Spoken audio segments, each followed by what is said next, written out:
Chapter 61. Stubb kills a whale. If to Starbuck the apparition of the squid was a thing of portents, to Queequeg it was quite a different object. "When you see him quid," said the savage, honing his harpoon in the bow of his hoisted boat, "then you quick see him parm whale." The next day was exceedingly still and sultry, and with nothing special to engage them, the Pequod's crew could hardly resist the spell of sleep induced by such a vacant sea. For this part of the Indian Ocean through which we then were voyaging is not what whalemen call a lively ground, that is, it affords fewer glimpses of porpoises, dolphins, flying fish and other vivacious denizens of more stirring waters than those off the Rio de la Plata or the inshore ground off Peru. It was my turn to stand at the foremast head, and with my shoulders leaning against the slackened royal shrouds, to and fro I idly swayed in what seemed an enchanted air. No resolution could withstand it. In that dreamy mood, losing all consciousness, at last my soul went out of my body, though my body still continued to sway as a pendulum will, long after the power which first moved it is withdrawn. Ere forgetfulness altogether came over me, I had noticed that the seamen at the main and mizzenmast heads were already drowsy. So that at last all three of us lifelessly swung from the spars, and for every swing that we made there was a nod from below from the slumbering helmsman. The waves, too, nodded their indolent breasts, and across the wide trance of the sea, east nodded to west, and the sun over all. Suddenly bubbles seemed bursting beneath my closed eyes, like vices my hands grasped the shrouds, some invisible, gracious agency preserved me. With a shock I came back to life. And lo! Close under a lee, not 40 fathoms off, a gigantic sperm whale lay rolling in the water like the capsized hull of a frigate, his broad, glossy back, of an Ethiopian hue, glistening in the sun's rays like a mirror. But lazily undulating in the trough of the sea, and ever and anon tranquilly spouting his vapory jet, the whale looked like a portly burgher smoking his pipe of a warm afternoon. But that pipe, poor whale, was thy last. As if struck by some enchantress, won the sleepy ship, and every sleeper in it all at once started into wakefulness, and more than a score of voices from all parts of the vessel simultaneously with the 3 notes from aloft shouted forth the accustomed cry as the great fish slowly and regularly spouted the sparkling brine into the air. "Clear away the boats!" "Luff!" cried Ahab. And obeying his own order, he dashed the helm down before the helmsman could handle the spokes.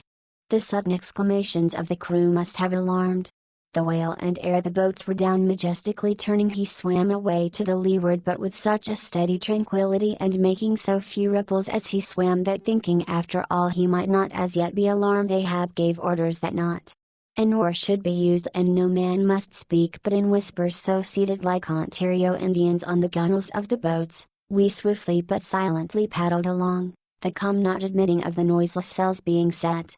Presently, as we thus glided in chase, the monster perpendicularly flitted his tail 40 feet into the air, and then sank out of sight like a tower swallowed up. "There go flukes!" was the cry, an announcement immediately followed by Stubbs producing his match and igniting his pipe, for now a respite was granted. After the full interval of his sounding had elapsed, the whale rose again, and being now in advance of the smoker's boat, and much nearer to it than to any of the others, Stubb counted upon the honor of the capture. It was obvious, now, that the whale had at length become aware of his pursuers. All silence of cautiousness was therefore no longer of use. Paddles were dropped, and oars came loudly into play. And still puffing at his pipe, Stubb cheered on his crew to the assault. Yes, a mighty change had come over the fish. All alive to his jeopardy, he was going head out, that part obliquely projecting from the mad yeast which he brewed. It will be seen in some other place of what a very light substance the entire interior of the sperm whale's enormous head consists. Though apparently the most massive, it is by far the most buoyant part about him. So that with ease he elevates it in the air, and invariably does so when going at his utmost speed.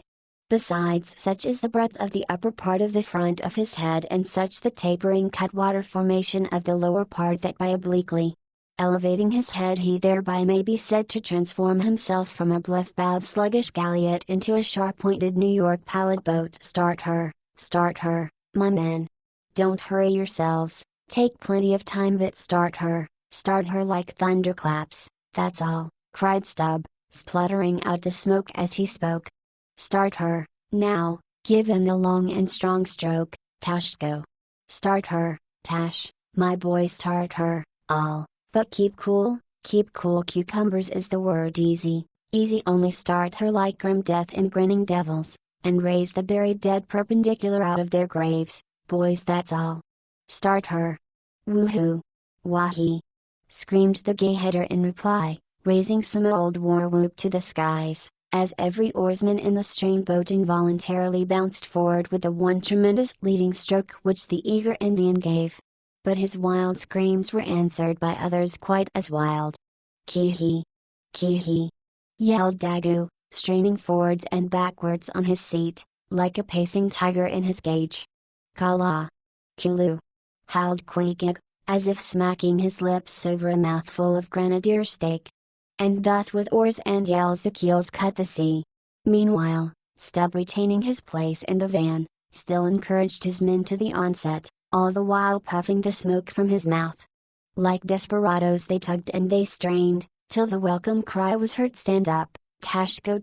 Give it to him. The harpoon was hurled. Stern all. The oarsmen backed water, the same moment something went hot and hissing along every one of their wrists. It was the magical line.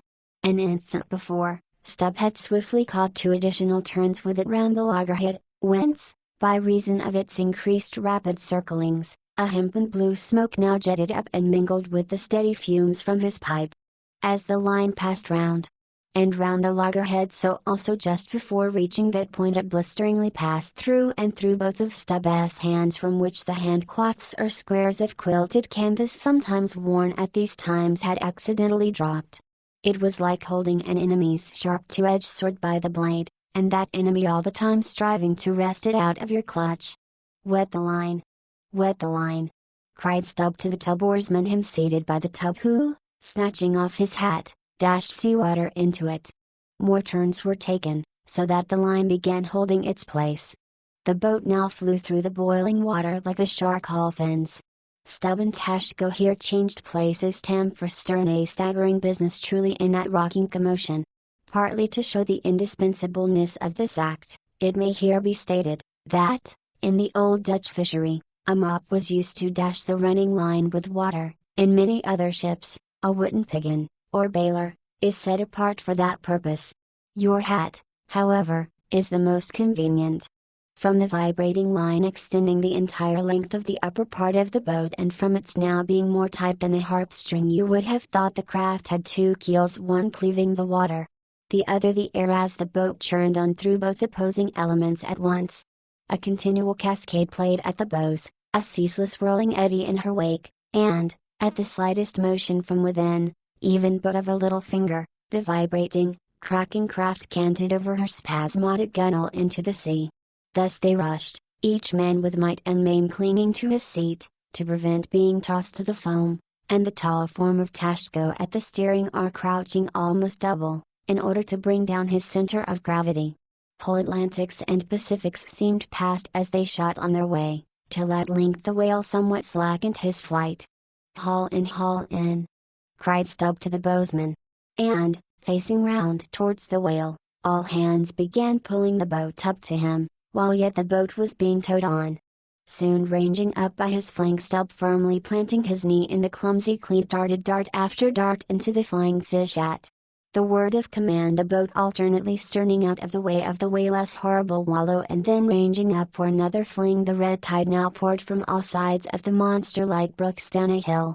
His tormented body rolled not in brine but in blood, which bubbled and seethed for furlongs behind in their wake.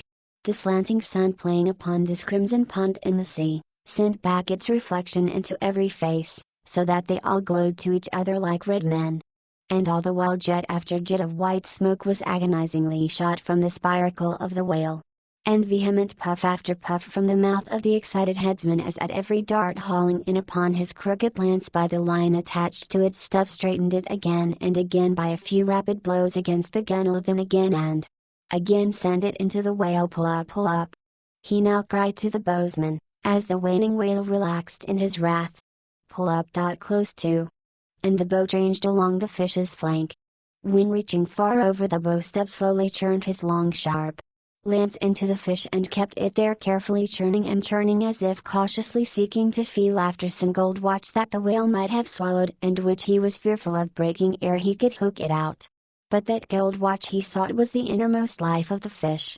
And now it is struck for starting from his trance into that unspeakable thing called his flurry apostrophe. The monster horribly wallowed and his blood overwrapped himself in impenetrable mad boiling spray, so that the imperiled craft, instantly dropping astern, had much ado blindly to struggle out from that frenzied twilight into the clear air of the day.